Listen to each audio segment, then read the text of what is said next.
Avec l'ensemble de ces masques plus le masque de la silhouette, Cécile a colorisé l'ensemble de ces éléments avec des couleurs provisoires. À partir de ce moment, elle va commencer à réfléchir aux vraies couleurs qu'elle aimerait avoir. Pour la suite, elle ne va pas travailler sur un fond blanc. Elle voudrait faire une ambiance un peu sombre, avec la lumière d'un projecteur au centre.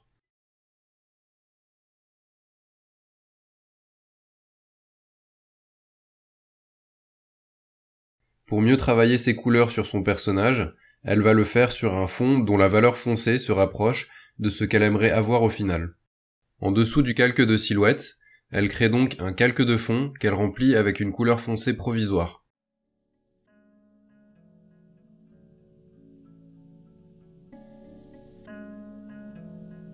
Elle ajuste la couleur de ce calque à l'aide de l'outil d'ajustement des teintes qu'elle ouvre avec le raccourci CTRL+U. Elle fait varier la saturation de son fond pour qu'elle soit plus importante. Cécile pousse aussi la teinte de son fond vers le rouge, qui fait un peu plus cirque. Pour finir, elle fait varier la barre de luminosité vers la gauche pour assombrir son fond.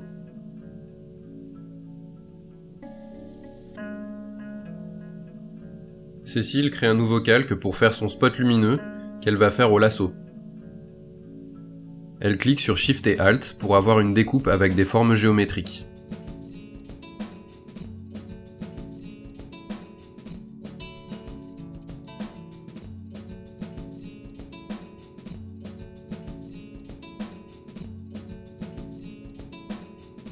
Dans la sélection ainsi formée, elle pose un jaune au hasard.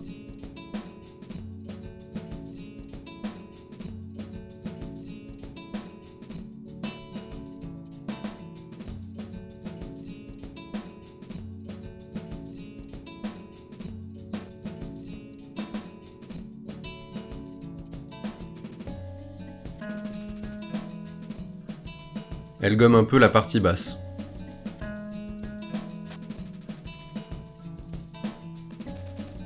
Sur un nouveau calque, Cécile va faire un sol. Elle peint avec un jaune plus clair pour avoir un genre d'ellipse qui marque l'arrivée de la lumière du spot sur le sol.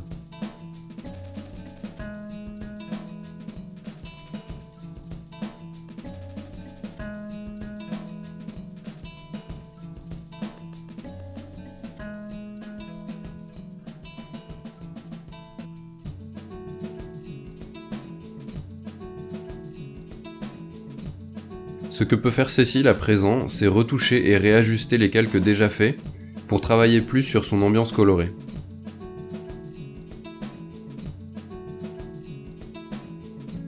Une des premières choses à faire est ce qu'on appelle verrouiller ses calques et ses masques. Verrouiller un calque ou un masque a plus ou moins le même effet qu'avoir un masque d'écrêtage.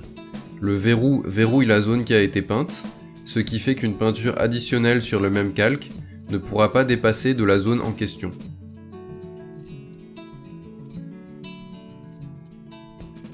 Cécile montre un exemple ici avec une brush rose qui ne dépasse pas de la zone des cheveux sur le masque, là où cette zone de cheveux a été peinte initialement.